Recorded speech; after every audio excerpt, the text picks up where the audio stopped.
Et il est 6h41, la matinale d'Europe 1 avec Mathieu Béliard, et c'est l'association Famille Rurale qui nous dit que son prix a progressé de 40% en un an. Il faut aujourd'hui compter 50 centimes de plus pour un kilo de pommes de terre. Pour en parler avec vous, Mathieu, votre invité, Pascal Ebel, directrice du pôle consommation et entreprise du CREDOC.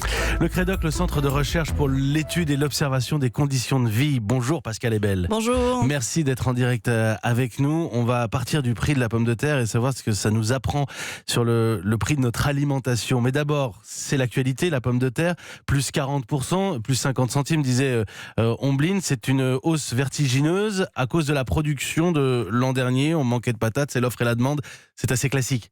Oui, tout à fait. Et sur ce produit-là, on sait très bien que l'année où le prix augmente, on va avoir des agriculteurs qui vont en mettre beaucoup plus. C'est très très facile à cultiver. Donc l'année prochaine, si les conditions météo sont bonnes, on risque d'avoir un prix qui baisse. Donc c'est un des produits qui fluctue comme beaucoup de fruits, beaucoup de légumes. On a une différence de prix qui va varier. Et ce que font souvent les consommateurs, c'est qu'ils vont sans doute manger autre chose. C'est-à-dire que c'est un féculent, la pomme de terre, donc on peut manger à la place des pâtes, du riz. Et donc quand les prix de ces produits frais varient, eh bien on peut changer de régime alimentaire. Mais c'est vrai que la consommation de pommes de terre est quand même plus forte dans le nord du pays, qu'elle est plus forte chez les ouvriers, 20% de plus que chez les cadres. Et donc c'est une consommation qui avec des prix qui augmentent, vont faire que certaines populations vont sans doute être gênées. On sait que l'inflation sur l'alimentation est un peu plus forte en ce moment. On a eu des hausses de prix globales liées à des changements de la loi qu'on appelle la loi Egalim, notamment parce qu'on a interdit qu'il y ait autant de promotions. Mais pour payer aussi le juste prix aux agriculteurs, c'était l'idée de cette loi. Mais c'est vrai que globalement, ça fait augmenter un peu plus les prix que le reste de l'inflation. C'est clairement prévisible. Alors, il y a beaucoup d'informations. Je voudrais qu'on... juste un instant pour rester sur la pomme de terre. On est d'accord que... Je posais la question à nos auditeurs, quand on achète un filet de pommes de terre, c'est typiquement un de ces produits dont on ne regarde pas le prix, on ne se pose pas la question, c'est pas quelque chose, la hausse du prix de la pomme de terre, qui va impacter de manière significative les ménages.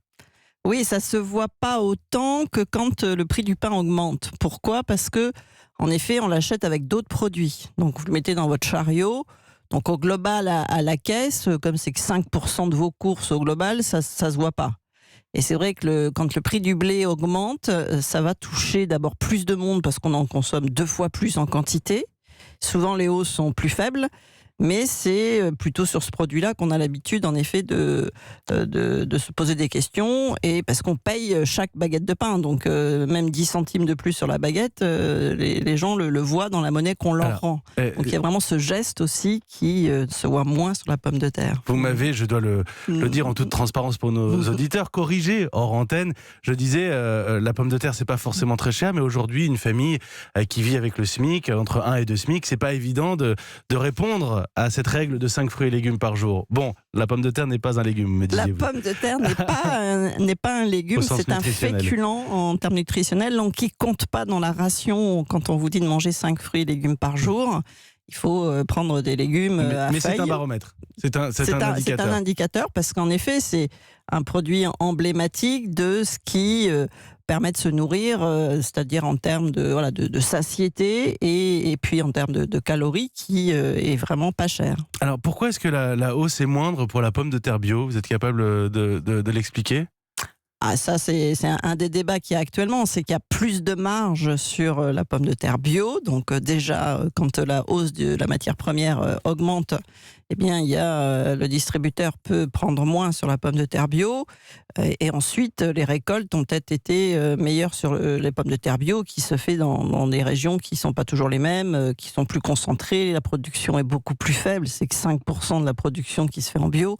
Donc forcément, on n'a pas eu tout le nord de la France qui a fait de la pomme de terre bio, donc on est moins touché par des récoltes. Un panier de fruits et légumes bio reste près de 2 fois plus cher que l'équivalent en agriculture conventionnelle.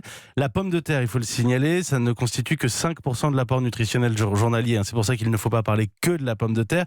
Et pour ce qui est de la pomme de terre, vous me disiez que rapporté à l'année, vous aviez les chiffres de la consommation annuelle de pommes de terre.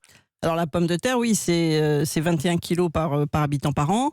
Et c'est en effet que 5% de la quantité de ce qu'on mange, des quantités d'aliments solides. Donc c'est assez peu, mais c'est quand même le 6e produit dans notre bol alimentaire. On mange d'abord beaucoup de pain, beaucoup de fruits, beaucoup de légumes, beaucoup de ce qu'on appelle des plats complexes, composés, et ensuite de la pomme de terre. Bon, c'est important du coup de regarder le prix de la pomme de terre comme un baromètre, comme on regarde le prix des pâtes, le prix de la baguette évidemment. Ces indicateurs, ce sont toujours les mêmes ou ça évolue ? C'est toujours les mêmes dans ce qu'on regarde globalement, parce que ça bouge pas tant que ça en fait dans ce qu'on mange chaque année dans notre bol alimentaire. La quantité de pommes de terre, elle bouge pas. Là, j'ai regardé depuis 10 ans, c'est toujours 21 kilos par habitant par an.